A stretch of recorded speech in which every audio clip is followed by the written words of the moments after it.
Daisy Goodwin has accused you of putting your hand on her breast while you were in a number 10 meeting room. You worked there at the time. What's your response to that? Look, for too long, women have had to face transgressions by men in the workplace. And I totally understand the real anger and frustrations that's out there, but I didn't do what's been alleged. I absolutely didn't do that. 10 years ago when it happened, nothing was said to me. 7 years ago when this first came out, nobody alleged anything to me. I just didn't do what's being alleged. As part of that same meeting, because you did meet her in number 10, didn't you? Oh yes, yeah. I did meet her. As part of that same meeting, she says that you made a flirtatious comment. She says that you sat laid back with your feet on her chair, and she says that your crotch was exposed in a way that she thought was quite odd or bizarre. Was that something that you remember doing at the time? No, absolutely not. I mean, I had countless meetings in number 10. I've had thousands of meetings since then in my business career. I treat everybody with the utmost respect. I work hard to create an empowering and respectful environment, and I sit appropriately in chairs, and I try to treat everybody with respect in order to get the best out of a professional situation. So I can categorically deny the allegation that's being made against me. How do you think that the two of you came away from that experience with such completely different recollections of it? Because she has said, you know, she hasn't made a complaint about it. She actually came away from it thinking it was more bizarre than feeling that she had been sexually assaulted. How did you come away with such different perceptions of the same event? Look, I don't know how she could have come away with that perception. I certainly didn't leave the meeting feeling that I had done anything wrong, and subsequently even wrote to her congratulating her on some of her professional success. But I don't really know why she felt the way she did. All I can say is that I have always endeavored to create the best professional environment, an empowering professional environment for everybody. It's what I've done when I worked in government, 10 years ago, and it's what I've done in my business career ever since. Did she respond when you wrote to her? She didn't respond, but people are busy, and I wrote to her because I wanted to congratulate her on what I thought was her professional success. So you weren't friends? You didn't? There was no... No. I didn't know Miss Goodwin beforehand, and I haven't had any contact with her subsequently. Mm.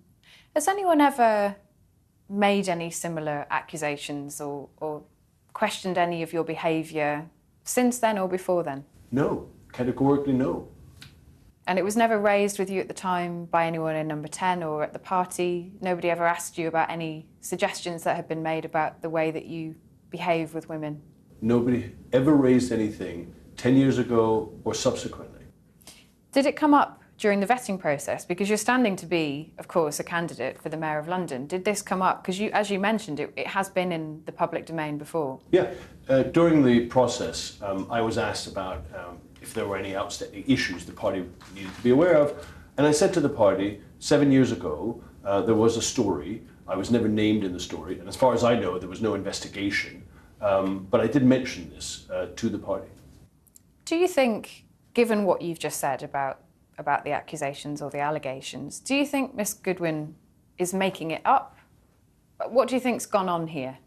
Look, I can't really explain that. All I can say is that she's wrong and that I absolutely didn't do what's alleged.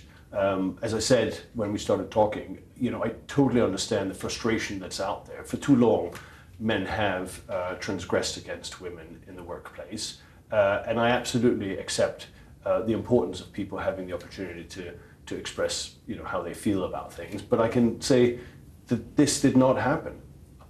I don't know why or how. All I can say is, for one moment I was the front runner in this race, and now I'm sitting here on your sofa talking to you about this. All I can say is it didn't happen. It's a difficult question, but it's an important one, I think, in the context of what we're talking about. And no doubt this will have an impact on your wider life and your family. Have you always been faithful to your wife? Look, I mean, I have a fantastic marriage to my wife, and I'm really, excited that we've built a fantastic family together. I don't think it would be appropriate to talk about anything else. I have a loving relationship with my wife. We've been together for 22 years, I think it is now. We met originally in Bosnia after the war, and I'm thrilled to build a life and a family with her. You mentioned your campaign.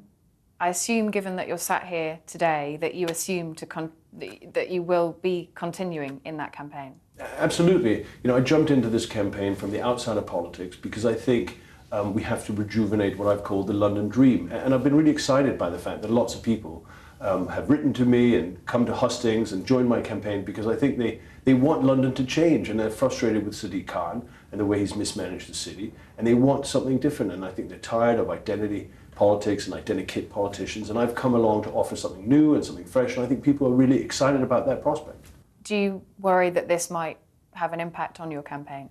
Well, I'm going to focus on the positive message that I've been trying to lay out. I've said from the beginning I want to run on an aspirational and positive message. I think that's the kind of hopeful kind of message that Londoners want, particularly in these difficult times. And I'm going to continue to focus on getting that message out and offering new and exciting ideas for how the city can become better. And I suppose this is your opportunity to do that. For people who live in London who will be voting in this election and they will have read the coverage in the newspapers of this accusation against you, what's your direct message to them today about it? You know, my message to them is we have a great opportunity to rejuvenate the city. Sadiq Khan has run the city into the ground, and I'm offering a fresh start, what I'm calling a London dream for everybody to live the best life they can possibly live. And I think I'm absolutely best placed to take on and beat Sadiq Khan and deliver the kind of London we'd all like to live in. And to those who say you should bow out? Well, you know, I believe firmly that I'm innocent. You know, I have denied these allegations, and I believe that it's only, you know, fair for somebody who is innocent to be allowed to carry on with what they're trying to do, especially in the service of others, which is what I'm seeking to do. And you don't expect any further similar accusations? Because, of course, in the piece, she does make a call to other women, if they have had any similar experiences, to come forward. Are you expecting anything like that? Well, all I can say is I've always tried to comport myself with the utmost respect. When I've been in positions of leadership, I've sought to create the kind of empowering, diverse environment where everybody can feel safe and can grow in their jobs. And to the best of my knowledge, absolutely, I don't expect anybody to come out and say anything. Dan Korski, thank you very much. Thank you.